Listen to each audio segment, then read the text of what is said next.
तो शुरू करते हैं सवाल नंबर 1 से। प्रश्न संख्या 1 कहता है कि अकबरनामा के लेखक कौन है? तो इसके लेखक हैं अबुल फजल, जो कि अकबर के दरबारी लेखक थे।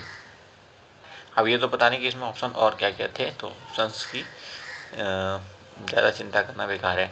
अगला सवाल देखिए, एडीबी का मुख्यालय कहाँ पे है? तो ADB stand for Asian development bank और इसका मुख्यालय है फिलीपींस की राजधानी मनीला में। अगला सवाल देखिए, सर्वेंट ऑफ इंडिया सोसाइटी की स्थापना किसने की थी? शायद ये सवाल रहा होगा पूरी तरह से। तो इसकी स्थापना की थी गोपाल कृष्ण गोखले ने, जो महात्मा गांधी के राजनीतिक गुरु भी थे। इसकी स्थापना 1905 में पुणे में की गई थी। अगला प्रश्न था एशिया कप फुटबॉल टूर्नामेंट 2019 से संबंधित। तो इसका आयोजन हुआ था 5 जनवरी से 1 फरवरी के बीच में सऊदी अरेबिया में, और इसकी विजेता टीम है कतर। कतर ने जापान को हरा करके इस पर यह खिताब जीता है। तो इसकी विजेता टीम के बारे में ही पूछा गया था। अगला सवाल देखिए, माई कंट्री माई लाइफ इस पुस्तक के लेखक कौन है? ये पूछा गया था। तो इसके लेखक हैं लाल कृष्ण आडवाणी। अगला प्रश्न देखिए, त्रिपिटक का संबंध किससे है? ऐसा कोई सवाल था, तो ये है बौद्ध धर्म से संबंधित। और यहाँ नोटेबल पॉइंट ये है कि बौद्ध धर्म से संबंधित 3 उनकी पुस्तकें जो बड़ी महत्वपूर्ण हैं, उनमें एक त्रिपिटक है, एक विनय पिटक है और एक अधिधम्मी पिटक है। अगला प्रश्न डूरंड कप से संबंधित था। शायद ये पूछा गया था कि डूरंड कप किस खेल से संबंधित है? तो डूरंड कप है फुटबॉल से संबंधित। फुटबॉल आपका ऑप्शन यहाँ सही होना चाहिए था। और साथ ही साथ डूरंड कप के बारे में हम आपको बता दें कि हिंदुस्तान में ये सबसे पुराना फुटबॉल टूर्नामेंट है। अगला प्रश्न देखें, तो आने वाले समय गोइंग फॉरवर्ड अगर आप कोई भी एग्ज़ाम दे रहे हैं, खासतौर पर बीएड से रिलेटेड, तो ये सवाल बड़े इंपॉर्टेंट है और यूपी बीएड वालों के लिए तो वाकई बहुत ज़्यादा इंपॉर्टेंट है अगले आने वाले वर्षों में, क्योंकि यहाँ पे हम बहुत सारे एडिशनल फैक्ट्स आपको जो बता रहे हैं वो आपको प्रश्न बन के रूप में मिलने वाले हैं आगे जा कर के। और साथ ही साथ आपकी कॉन्सेप्ट क्लैरिटी बहुत बढ़ जाएगी अगर आप ये वीडियो पूरा देखेंगे तो। सवाल देखिए क्या कहता है अगला, साहित्य अकादमी पुरस्कार से संबंधित है ये। साहित्य अकादमी पुरस्कार 2018 के लिए किसे मिला? शायद ये रहा होगा सवाल।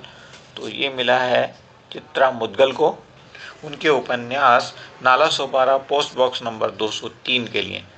क्योंकि ये पुरस्कार 24 भाषाओं में दिया जाता है, 24 भारतीय भाषाओं में, जिनमें 22 भाषाएं वो हैं जो संविधान की 8वीं अनुसूची में हैं और 2 भाषाएं, जिनमें एक इंग्लिश है और दूसरी राजस्थानी। इस तरह से टोटल 24 भाषाओं में ये पुरस्कार दिया जाता है। अगला प्रश्न भारतीय राष्ट्रीय कांग्रेस से संबंधित है और ये शायद पूछा गया कि प्रथम अधिवेशन कहाँ पे हुआ था इसका। तो प्रथम अधिवेशन हुआ था मुंबई में, वहाँ पे इसके अध्यक्ष बने थे WC बनर्जी। ये वो ह्यूम जो कि अंग्रेज थे, उनकी इसमें गहरी दिलचस्पी थी। उन्होंने इसकी स्थापना की थी भारतीय राष्ट्रीय कांग्रेस की, और ये दिसंबर 1885 की बात है। मुंबई के बाद अगले वर्ष जो सम्मेलन हुआ था, सत्र हुआ था भारतीय राष्ट्रीय कांग्रेस का, वो कलकत्ता में हुआ था। उसके बाद नेक्स्ट ईयर हुआ था मद्रास में, और उसके नेक्स्ट ईयर हुआ था इलाहाबाद में। उसके बाद फिर से 5वां सत्र जो है मुंबई में हुआ था, 6ठा फिर से कलकत्ता में हुआ था, 7वां फिर से नागपुर में हुआ था और 8वां वापस इलाहाबाद में। अगला सवाल ग्रैमी अवार्ड से संबंधित था। शायद ये पूछा गया था कि किस क्षेत्र में दिए जाते हैं ग्रैमी अवार्ड। तो ये सिनेमा और उससे संबंधित क्षेत्रों में दिए जाते हैं ग्रैमी अवार्ड। अमेरिका के लॉस एंजल्स शहर में इन पुरस्कारों की घोषणा हर साल की जाती है। अगला सवाल देखिए, ऑप्टिकल फाइबर सिद्धांत से संबंधित था। तो ये पूछा गया था कि ऑप्टिकल फाइबर किस सिद्धांत पे काम करता है। तो पूर्ण आंतरिक परावर्तन, कंप्लीट इंटरनल रिफ्लेक्शन पे ये काम करता है, जिसे हम इंग्लिश में TIR भी कहते हैं, टोटल इंटरनल रिफ्लेक्शन। और इसके बहुत सारे यूज़ हैं, बहुत सारी जगह पे एक कारण बनता है किसी न किसी चीज़ का। और जहाँ तक ऑप्टिकल फाइबर की बात है, तो ऑप्टिकल फाइबर डेटा को एक जगह से दूसरी जगह पे बहुत तेज स्पीड के साथ पहुंचाने में काम करता है, यानी कि टेलीफोन, टेलीकम्युनिकेशन वगैरह में इसका बड़ा इंपॉर्टेंट रोल है, जिसमें इंटरनेट भी शामिल है। पूर्ण आंतरिक परावर्तन या TIR सिद्धांत का प्रयोग हम अपनी डे टू डे लाइफ में बहुत सी जगह पे करते हैं। बहुत सी जगह मेडिकल साइंस में इसका इस्तेमाल होता है, जैसे एंडोस्कोपी में आंतरिक भागों की स्ट्रक्चर का पता लगाना, ये एंडोस्कोपी से ही पॉसिबल है और इसमें भी इसी सिद्धांत का इस्तेमाल किया जाता है। इसके अलावा मिरेज, जिसे हम कहते हैं मरीचिका राजस्थान की, उसमें भी इसी सिद्धांत का इस्तेमाल होता है उसका पता लगाने के लिए, जिसमें हम मरीचिका क्या होती है, धोखा लग जाना होता है। जब हमारा रेगिस्तान में होते हैं तो वहाँ हमें बाद थोड़ी सी दूरी पर एहसास होता है कि पानी है, लेकिन वो पानी नहीं होता, धोखा होता है, तो इसको हम कहते हैं मरीचिका, और इसकी व्याख्या भी इसी सिद्धांत पे की जाती है। इसके अलावा ब्रिलियंस ऑफ डायमंड यानी कि हीरे का चमकना भी इसी सिद्धांत पे काम करता है। इसी प्रकार की मरीचिका ठंडे प्रदेशों में भी होती है, सिर्फ गर्म में नहीं होती, सिर्फ रेगिस्तानों में नहीं होती, ठंडे प्रदेशों में भी होती है। इसके अलावा पेरिस्कोप, बाइनोकुलर्स और प्रिज्म वगैरह में भी इसी सिद्धांत के आधार पर बहुत सी चीज़ों की व्याख्या होती है। अगला सवाल है सांख्य दर्शन के प्रवर्तक कौन है। इस ढंग का कोई सवाल था और इसके प्रवर्तक हैं सांख्य दर्शन के गौतम। फिर से इसको सुन लीजिए। सांख्य दर्शन के प्रवर्तक हैं कपिल। इसके अलावा न्याय दर्शन जो कि गौतम जिसके प्रवर्तक हैं, उसका एक ग्रंथ भी है न्याय सूत्र। इसके अलावा एक और दर्शन, 7 दर्शन होते हैं इस तरह से, एक और दर्शन है जिसका नाम है योग। योग के प्रवर्तक हैं पतंजलि। तो एक बार फिर से रिपीट कर देते हैं। सांख्य दर्शन के प्रवर्तक हैं कपिल, न्याय दर्शन के हैं गौतम और योग दर्शन के हैं पतंजलि।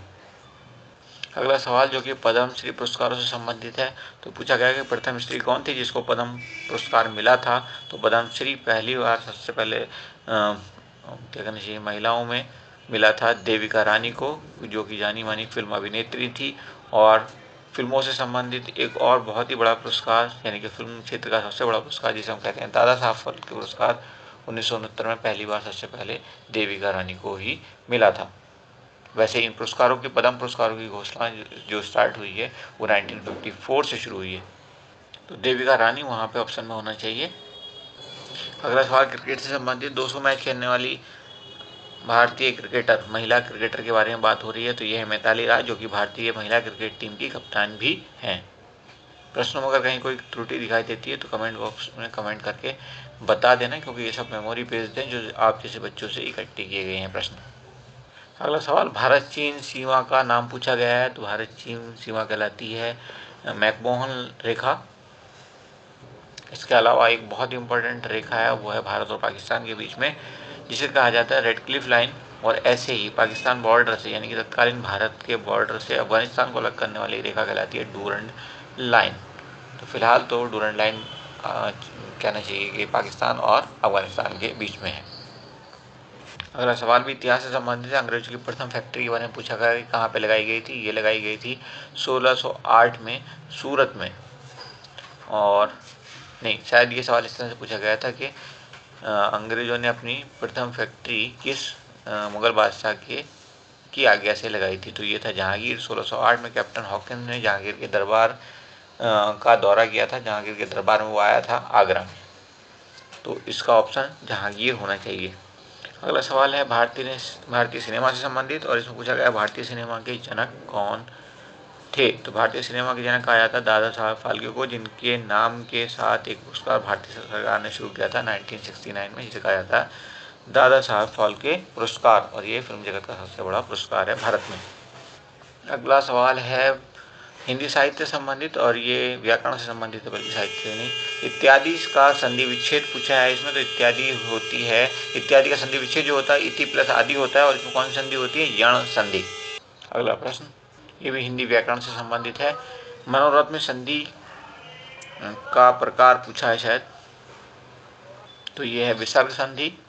अगला प्रश्न देखिए वीर रस का स्थायी भाव पूछा है। तो ये बहुत ही सरल कहना चाहिए प्रश्न है, और वीर रस का भाव होता है, स्थायी भाव होता है उत्साह। इसके अलावा बाकी रसों की अगर हम बात करें तो जैसे हास्य रस है उसका स्थायी भाव होता है हास, करुण रस का होता है शोक, शांत रस का होता है निर्वेद, रौद्र रस का होता है क्रोध। इसके अलावा भयानक रस का होता है भय, विभत्स रस का होता है जुगुप्सा, और वात्सल्य रस का होता है वात्सल्यता। तो ये भी आप नोट करके रखिए, आने वाले किसी एग्जाम में आपको ये बहुत काम आने वाले, अक्सर इन पे प्रश्न आते हैं। अगला प्रश्न देखिए पूछा गया पक्षी का पर्यायवाची नहीं है। तो और कौन कौन से ऑप्शन से ये तो हमें बतानी है, लेकिन एक ऑप्शन किसी ने बताया कि समीर वहाँ था, और समीर ये ऑप्शन राइट हो जाएगा, क्योंकि समीर का मतलब होता है हवा। ठीक है, तो पक्षी का पर्यायवाची नहीं है समीर। अगला प्रश्न देखिए कहता है वर्णों के समूह को क्या कहते हैं। तो ये कहा जाता है वर्णमाला। अगला प्रश्न भी हिंदी व्याकरण से संबंधित है, और इसमें पूछा गया है समास जिसमें दोनों पद प्रधान हो क्या कहलाता है? तो ये कहलाता है कर्मधारय, जैसे कि नीलकंठ। अगला प्रश्न क्या कहता है? गीत गोविंद के रचयिता कौन थे? ये था तो ये हैं जयदेव। और गीत गोविंद के रचयिता जयदेव जो थे वो दरबारी कवि थे किसके? राजा लक्ष्मण सेन के। तो ये सारे फैक्ट्स आपको इसलिए बताए जा रहे हैं ताकि आने वाली परीक्षाओं में जब सवाल कभी थोड़ा मतलब घूम करके आए तो आप उसको आंसर कर सकें और आपको कहीं कोई प्रश्न ना ढूंढना पड़ेगा। आपको कॉन्सेप्ट क्लैरिटी रहेगी तो आपको अधिक समय तक ये सब चीज़ें याद रखने में मदद मिलेगी। एक सवाल था आदर्श ग्राम योजना से संबंधित, तो ये सांसदों के लिए लाई गई एक स्कीम थी जिसके तहत सांसद हमारे MP जो होते हैं वो किसी गांव को गोद लेते हैं और वहाँ पे विकास कार्यों को प्रायोरिटी के आधार पर कराते हैं। अगला सवाल है भारत में पुनर्जागरण के जनक कौन है? तो पुनर्जागरण के जनक थे राजा राम मोहन राय, जो कि 19वीं शताब्दी के प्रारंभ में भारतीय समाज में नायक के रूप में उभरे। इंग्लिश में पुनर्जागरण को हम कहते हैं रेनेसां। तो फादर ऑफ रेनेसां कौन कहलाते हैं? राजा राम मोहन राय। उन्हें राजा की उपाधि दी थी उस समय मुगल बादशाह अकबर ने, जिसे हम अकबर द्वितीय के नाम से भी जानते हैं। अगला सवाल है हमारा 28 नंबर सवाल क्या कहता है? WTO का मुख्यालय पूछा है इसमें, तो ये है जेनेवा, स्विट्जरलैंड में। 1995 के बाद गैट का नया नाम WTO पड़ा, वर्ल्ड ट्रेड ऑर्गेनाइजेशन। इससे पहले ये कहलाता था GATT, general agreement on trade and general agreement on tariff and trade, sorry. ठीक है, तो फिलहाल इसका आंसर होना चाहिए था जेनेवा। अगला प्रश्न देखें, दो राष्ट्र जो यूनेस्को से इस वर्ष अलग हुए हैं वो कौन कौन से दो राष्ट्र ये हैं, ये पूछा गया था। तो ये दो राष्ट्र थे इजराइल और अमेरिका। अगला प्रश्न देखें क्या कहा गया था, ये पूछा गया था बिहारी की सतसई की भाषा क्या है? तो इनकी भाषा है अवधी। अगला सवाल था बिहू संबंधित है, तो बिहू असम से संबंधित है। राज्यों के नाम वहाँ पे दिए गए थे, तो असम आपका सही आंसर होगा। असम वहाँ का एक बहुत ही फेमस फेस्टिवल है।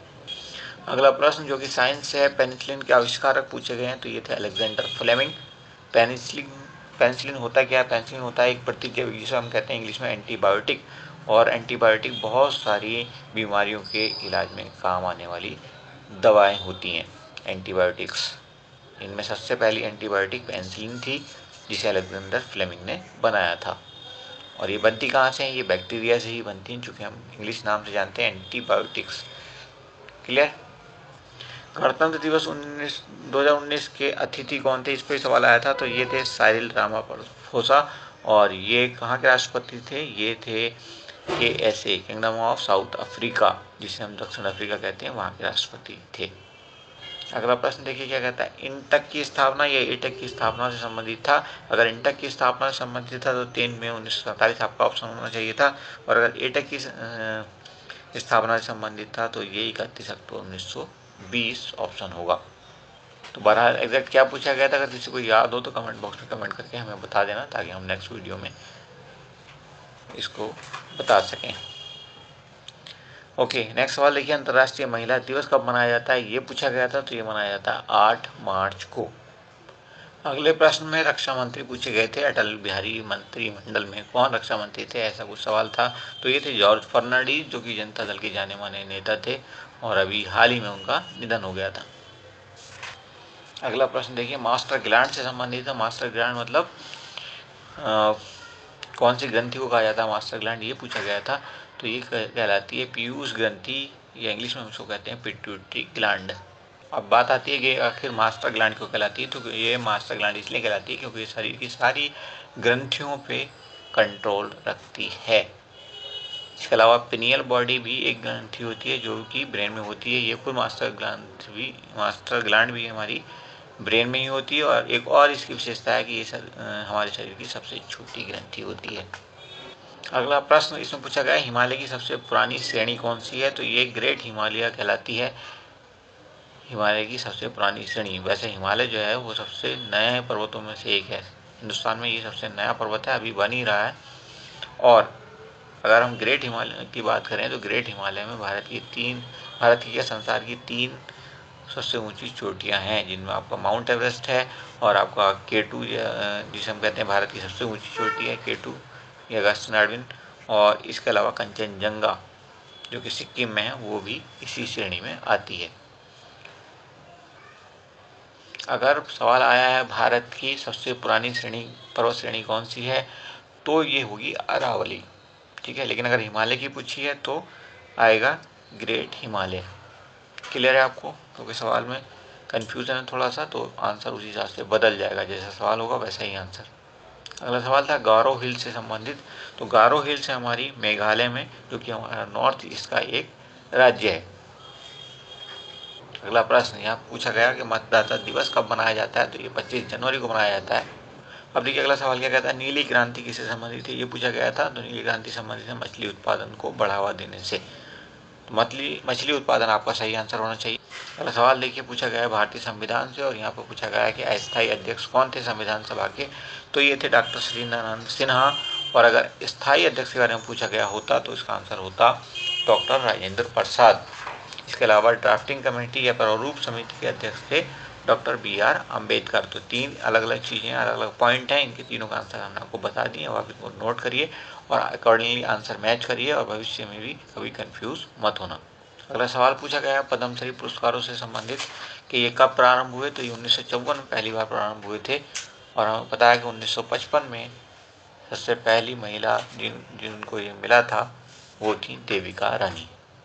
अगला प्रश्न घूमर नृत्य से पूछा गया कि घूमर नृत्य किस राज्य से संबंधित है, तो इसका उत्तर होगा राजस्थान।